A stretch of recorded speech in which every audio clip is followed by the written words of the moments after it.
Con la celebración de la solemnidad de Pentecostés hemos dado por terminado el tiempo de Pascua y retomamos el tiempo ordinario.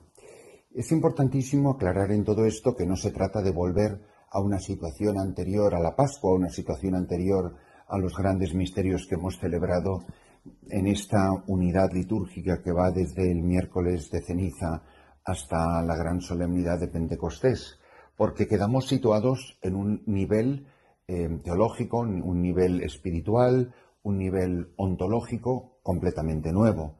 Es decir, la elevación que ha producido el Espíritu Santo en Pentecostés como fruto definitivo de la Pascua es una realidad que ahora ya tiene que permanecer con nosotros para siempre. Ya no somos las mismas personas. No podemos volver a nuestra barca y a nuestras redes. No podemos volver a nuestra vida antigua, a la antigua vida de pecado. Ha nacido algo nuevo. Seguiremos siendo ahora y para siempre el pueblo de la Pascua. Somos hombres y mujeres pascuales, que viven de la victoria de Cristo, que viven la resurrección del Señor, que con Cristo, en Cristo y a través de Cristo han vencido al pecado, han vencido a Satanás, han vencido a la muerte, vencen cada día. Una victoria que se va realizando progresivamente, que no es por supuesto de un día para otro, pero una victoria que ya es nuestra, que ya es real y que ya en algún sentido muy verdadero es definitivo. Una victoria que nadie nos puede quitar, porque la victoria no es la victoria pequeña nuestra, sino la victoria grandiosa de Jesucristo sobre las potencias del mal. Y nosotros hemos sido incorporados a su victoria por la Pascua de la que participamos por el bautismo y los demás sacramentos. Hoy la liturgia de la Palabra de Dios, en este tiempo ordinario que retomamos, nos presenta el comienzo de dos libros importantísimos. Uno, el comienzo de la segunda carta del apóstol San Pablo a los Corintios y el comienzo del Sermón de la Montaña, es decir, los primeros versículos del capítulo 5 de San Mateo. Un pasaje importantísimo, incluso en la manera que tiene el evangelista de presentarnos el texto del Sermón de la Montaña. Dice que en aquel tiempo Jesús subió a la montaña y se sentó para enseñar. No es cualquier expresión y vale la pena detenerse un instante a reflexionar sobre lo que estas palabras significan.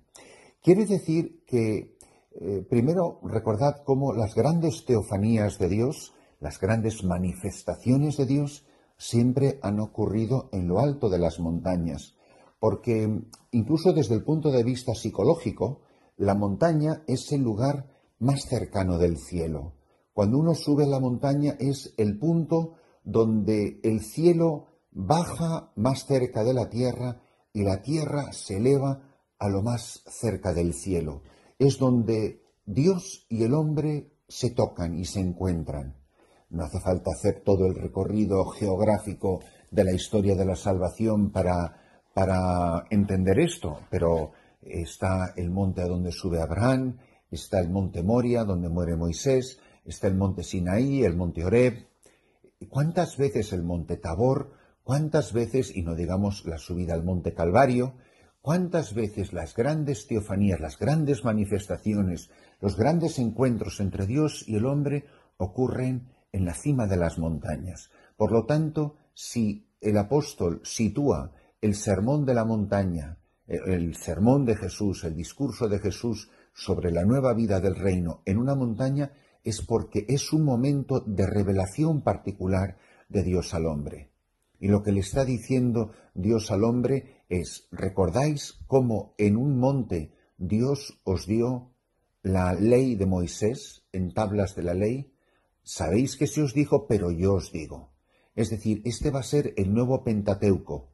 Este va a ser, por eso está estructurado su discurso en 5 partes muy claramente definidas.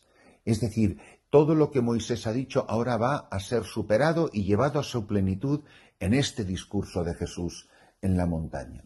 Y ya entrando y también es importante recordar el hecho de que Jesús se sentó, porque eso es el signo de la cátedra. El maestro es el que se sienta para enseñar, y los discípulos de un maestro, de un rabino judío, se sentaban a su alrededor o se colocaban a su alrededor. Es decir, sentarse es señal de poder. ¿Recordáis que hasta el niño estaba sentado en medio de los maestros, escuchándoles y haciéndoles preguntas? El niño ya es un maestro, porque tiene derecho y autoridad para sentarse entre los letrados. Si Jesús se ha sentado, no es simplemente porque estaba cansado para subir a la cima del monte. Jesús se ha sentado porque va a hablar con una autoridad especial. Entonces, escuchando en este contexto de revelación de Dios al hombre este discurso, el del Sermón de la Montaña, entendemos la importancia de las bienaventuranzas. Y no es por casualidad que nos lo sitúen en el lunes después del domingo de Pentecostés. ¿Qué tiene que producir el Espíritu Santo? Hombres y mujeres que van a vivir de las bienaventuranzas. ¿Qué va a producir el Espíritu Santo en nosotros a partir de ahora? Esas lenguas de fuego, ese viento huracanado que sacude las jambas de las puertas, que parece que va a derribar la casa de alegría. Ese fuego abrasador, pues tiene que producir en la Iglesia, en el mundo de hoy, hombres y mujeres que van a vivir de la Pascua del Señor, que van a vivir del Espíritu de Pentecostés, que van a vivir el Espíritu de las bienaventuranzas, que quieren ser pobres, que saben que si lloran van a ser consolados, que son artesanos de la paz, hombres y mujeres que no van a devolver golpe por golpe, sino que van a poner la otra mejilla, que se van a complacer cuando sean insultados y perseguidos, porque suyo es el reino de los cielos, porque son mansos y humildes de corazón. Es la fisionomía del hombre nuevo, y este hombre nuevo solo lo puede producir el Espíritu Santo, el Espíritu de Cristo Jesús, el Espíritu del Padre y el Hijo que habita en el corazón del creyente, que habita en el corazón de la Iglesia.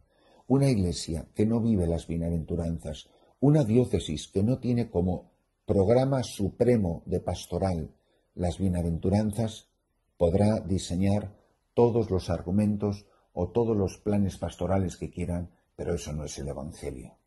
Una diócesis, una parroquia, una misión, como la que yo, por ejemplo, estoy comenzando aquí en medio de vosotros, que no está viviendo esto, que no es consciente de esto, no tiene ningún sentido. Para San Pablo no puede estar más claro. Por eso comienza su saludo a la carta a los Corintios entrando directamente en materia.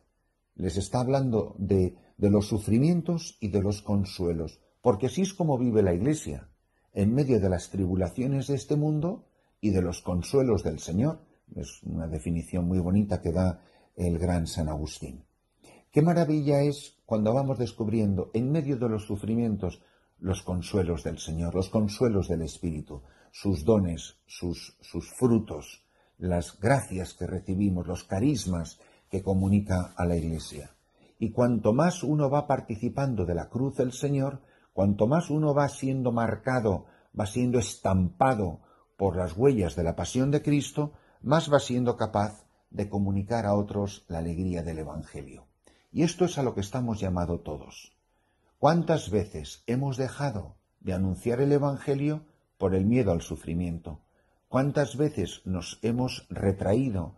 ¿Cuántas veces la Iglesia no ha tenido el coraje y la valentía para ir a sitios difíciles, a sitios de persecución, a sitios donde el sufrimiento puede ser más intenso? Y así la Iglesia ha perdido tantas oportunidades de vivir el espíritu de las bienaventuranzas. Bienaventurados vosotros cuando os insulten y os persigan.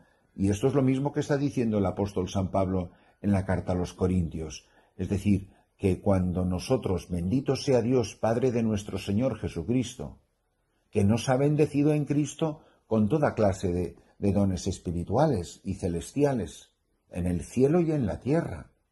Es decir, el ser cristiano, el don del Espíritu Santo en Pentecostés no quiere decir que por arte de magia han desaparecido las dificultades, no. Quiere decir que el Espíritu Santo llena el corazón del creyente de una enorme alegría en la ancianidad, en los dolores, en los achaques, en las humillaciones, en las contradicciones de la vida, en las cosas que nos salen mal, pero que sabe descubrir que ahí está presente el Señor.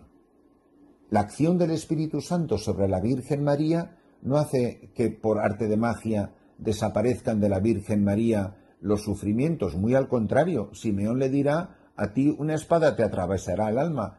Pues diciendo: entonces, ¿para qué me ha recubierto el Espíritu Santo con la fuerza de lo alto? Pues te ha recubierto el Espíritu Santo con la fuerza de lo alto para que tengas la capacidad de vivir, de triunfar, de ver en tu participación en los sufrimientos de Cristo un motivo más de gozo y un motivo más de alegría.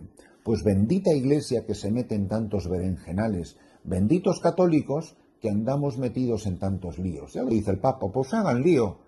Es decir, pues si lo más triste es que nadie diga nada de nosotros, cuando continuamente está la Iglesia Católica en boca de todo el mundo poniéndola verde por todos los costados, debe estar haciendo algo muy bien hecho. Y yo me quedo maravillado de ver en tanta pobreza, como veo aquí a mi alrededor, en esta nueva misión, en Tambura Yambi o aquí en Sudán del Sur, pero ver la fe de estas gentes, ver la fe de ayer en la misa de Pentecostés, una misa que empezó a las 9 de la mañana, era el cantemisa, era la primera misa del sacerdote que se ordenó antes de ayer, de este sacerdote nigeriano que se ha incardinado aquí en la diócesis. Y la misa acabó a las 2:15 de la tarde y estuvimos 5 horas en la misa. Y allí había unas 2.800, casi 3.000 personas. Gentes que cantaban y alababan y glorificaban a Dios, y después de esa celebración volvían a unas chozas de barro, sin electricidad, sin agua corriente, en esta situación de guerra civil en la que han vivido, de persecución, rodeados de niños de la guerra, que lo único que han conocido han sido las ametralladoras, y esta gente alababa y glorificaba y cantaba y bendecía a Dios con un gozo en su corazón, que uno dice: pero Dios mío, ¿qué motivos tendrá esta gente para ser feliz y para cantar y alabar y glorificar a Dios con tanto entusiasmo? Y yo francamente quedé profundísimamente conmovido por la fe, por la bondad, por la alegría de estas gentes, por la generosidad de estas gentes.